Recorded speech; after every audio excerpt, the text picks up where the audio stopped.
The forbidden forest, camping trip turns into a nightmare. In the heart of the Pacific Northwest, there exists a dense and ominous forest known only as the Forbidden Forest. It earned its name not from any official decree but from the spine-tingling tales of those who dared to enter and never return. Our story begins with a group of friends, led by Jake, who decide to challenge the forest's reputation by embarking on a camping trip they will never forget. The group, consisting of Jake, Sarah, Mike, and Emily, set off on a sunny summer morning, filled with excitement and curiosity.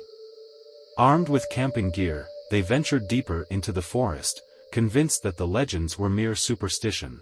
They laughed off the unsettling feeling that crept over them as they delved further into the woods. Jake, the de facto leader of the group, was known for his adventurous spirit. He had heard tales of the Forbidden Forest for years and always believed there was a logical explanation for the stories. Sarah, his girlfriend, was the realist of the group. She often teased Jake about his fascination with the supernatural. Mike, the skeptic, was Jake's childhood friend. He had a habit of turning every paranormal story into a punchline. Emily, the quiet one, was Sarah's cousin. She had joined the expedition to spend time with family but had little interest in the forest's legends. As night fell, they set up their campsite. The forest seemed to come alive with strange sounds, whispers in the wind and eerie rustling in the underbrush. Sarah insisted it was just their imagination, but unease hung heavy in the air. Their campfire provided some comfort as they shared stories and roasted marshmallows, trying to push the unsettling feeling aside. The first night passed relatively uneventfully, and they awoke to the sounds of birds and sunlight filtering through the trees. The group was relieved, thinking that perhaps the forest's reputation was indeed overblown. They spent the day exploring, hiking deeper into the forest's heart. The second night proved more harrowing.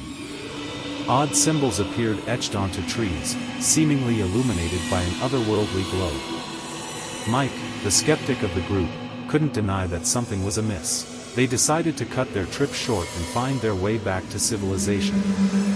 However, they soon realized they were lost, trapped within the forest's dark heart. As they continued to wander, strange occurrences became more frequent. They heard faint whispers in an unfamiliar language, and the forest itself seemed to shift around them, disorienting their sense of direction.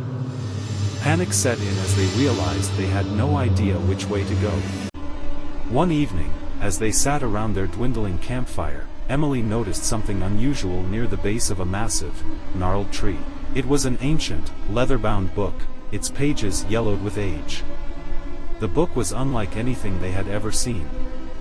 Emily, against better judgment, opened it, revealing incantations and drawings of grotesque creatures.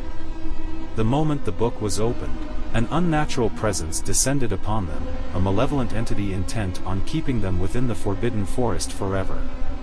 They heard a chorus of eerie whispers that seemed to come from all directions.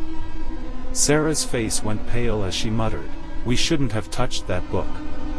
Panic set in as shadows danced menacingly around the campfire, taking on twisted, sinister forms.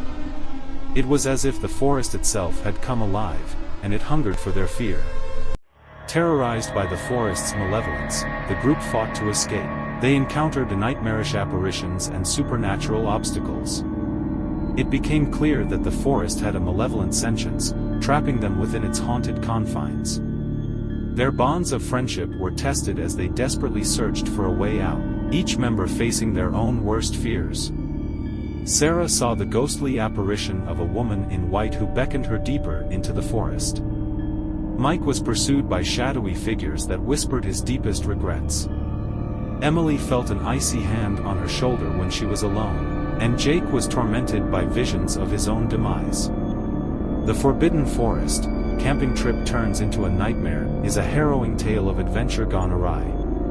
It serves as a warning to those who underestimate the power of nature's darkness. As the group struggles to break free from the forest's grip, they must confront not only the horrors of the woods but also the demons within themselves. Exhausted and terrified, they eventually stumbled upon a small clearing bathed in moonlight. In the center stood the massive, gnarled tree with the malevolent book. They knew this was the source of their torment. With trembling hands, Emily placed the book back where she had found it, and the whispers faded, the shadows receded, and the forest grew silent. Their escape was not without scars, both physical and emotional, but they made it out of the forbidden forest alive. It was an experience that would haunt them for the rest of their lives, a reminder that some places are best left unexplored, for they hold secrets that should never see the light of day.